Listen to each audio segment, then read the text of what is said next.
Hey everyone, Venom. It's one of the coolest and best enemies Spider-Man has ever faced, and he has faced quite a few. Personally, I fell in love with this character ever since I first saw him in Spider-Man the Animated Series. After watching Venom Let There Be Carnage, I wondered if there had ever been an attempt to make a film centered around Spider-Man's villain without Spider-Man himself. Back in 1997, New Line Cinema, who owned the rights to Venom and Carnage at the time, planned to create a whole movie about these two villains. They even had a script written by David Goyer, known for his work of films like Blade, Batman Begins, and Man of Steel. Dolph Lundgren was considered to play Eddie Brock. The movie began in the psychiatric ward of St. Estes in New York. At that time, a 9-year-old Eddie Brock and a 14-year-old Cletus Cassidy were residents of this institution. One night in 1975, Cassidy set the entire building on fire and took Eddie hostage. To ensure that Eddie remembered him and that day for the rest of his life, Cassidy carved a scar on the boy's face. In general, Cassidy was a troublesome kid. Well, I'm sure you noticed. Next, we finally got a glimpse of the symbiote planet, Clintar. Interestingly, it wasn't shown in either the first Venom movie in 2018 or the second. However, it's described in detail here. All symbiotes live by using spider-like creatures. This is precisely why Venom will eventually have a spider logo on his chest, and he will retain the ability to weave webs. In this version of the character, the creators didn't deviate from his canonical image and abilities at all. Plus, everything is logically explained, leaving no tones of unanswered how and why questions.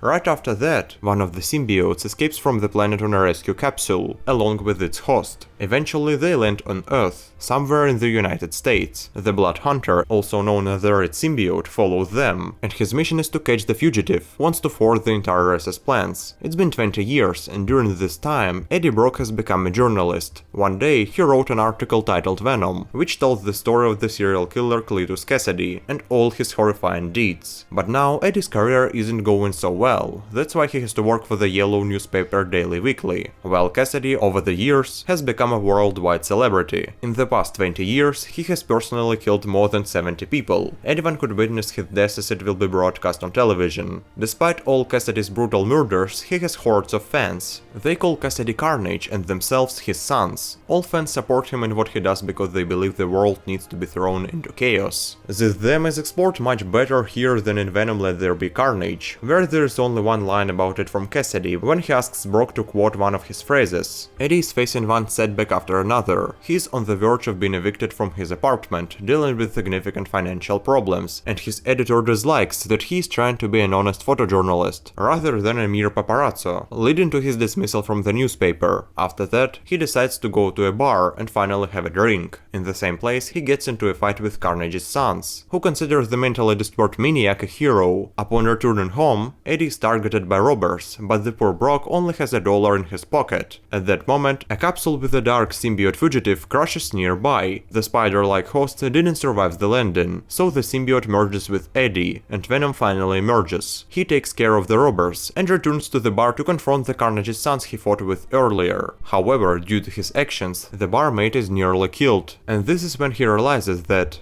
with great power comes great responsibility. Meanwhile, we are concurrently shown Dr. Kafka, Cletus' psychiatrist, who had previously written a book about him, gaining worldwide fame. She likes Cassidy, but only as a test subject, akin to a lab rat. Naturally, he appreciates the attention, although he fully understands the dynamics. Cletus, as written in the script, is portrayed as a philosopher contemplating chaos and order, believing himself to be their vessel. He compares himself to a tsunami, sweeping forward, destroying everything in its path. He claims to have been created to test who is strong and capable of surviving, and who isn't even worthy of living. Who knows, he could have turned out to be a genuinely cool, colorful villain, something like the legendary Joker played by Heath Ledger. They attempted something similar in Venom Let There Be Carnage. There, Cassidy also kept talking about chaos and carnage all the time, but in the end, it didn't turn out quite well. Additionally, a secret government organization called the Vault was created, studying symbiotes that have ever landed on Earth. To combat them, they specifically developed sound weaponry firing pulses. The government aims to create its own living suits based on symbiotes, as their replication would greatly benefit the military's progress. Continuing with the story, the second capsule finally lands, carrying the Blood Hunter. Using the technology of their symbiote race, he connects to the Earth database, and then to Brock's base. Breaking through all connected individuals, the Blood Hunter selects Cassidy as its host to help him kill Venom. Meanwhile, Eddie is having a nightmare. He sees his symbiote symbiote running away from its home planet and hiding from the Blood Hunter. After this, Venom warns Brock about Carnage's arrival. I don't know how, but they understand that the symbiote will want to merge with Cletus and end up in prison for his execution, but it's already too late. When the executioner pulls the lever, the Blood Hunter manages to cut the power and then creep up on the maniac. Gaining such powers, Cassidy immediately transforms his hands into blades and creates a massacre, killing everyone who came to watch his death. Only Dr. Kafka manages to survive. She got incredibly lucky because Eddie managed to save her, and Cletus was waiting for Brock. He wanted him to sit in the front row for his execution, wanted Eddie to always remember him. Psychos have their quirks after all. Still, the symbiotes managed to escape from the prison before the arrival of the World Organization, and Dr. Kafka explains to them that Brock was just trying to help. The military takes her to the hospital, and then briefs her on symbiotes and all the advancements in their study. Heading the biological research is Dr. Edmund Swerlin, who explains that over the organization's existence, they have managed to capture more than 20 symbiotes, whose goal was to quietly take over the Earth planet. At the same time, Carnage has already unleashed chaos in the city. Taking over a television studio, he delivers a speech on air, urging his followers to revolt. Infiltrating a power station, Cletus cuts off electricity throughout the entire city. Fires break out everywhere. The streets of the metropolis descend into chaos. Taking advantage of the situation, the Vault captures Eddie Brock and exposing him to radiation, separates the symbiote. Dr. Kafka realizes that she trusted them in vain, but it's already too late. They both are put in a cell. Nevertheless, the symbiote manages to escape, and the first thing it does is find Kafka. Merging with her, they become Lady Venom. After dealing with the security together, Venom returns to Eddie. Brock decides that everything should end where it began, at the St. Esther's Psychiatric Asylum, where Cassidy left a scar on his face many years ago. Armed with a phosphorus grenade and a syringe with C-vitamin, they head there with Kafka. By the way, I still don't understand how C-vitamin negatively affects symbiotes. If anyone knows, write in the comments. When Venom and Carnage finally merge and a battle ensues, Kafka seizes a fortunate moment and ejects C-vitamin into Cletus, throwing him off balance, making him harder to control himself. And now, the decisive move. Brock compels the symbiote to leave his body. It's reluctant, but it agrees. In that same moment, the Bloody Hunter also leaves its host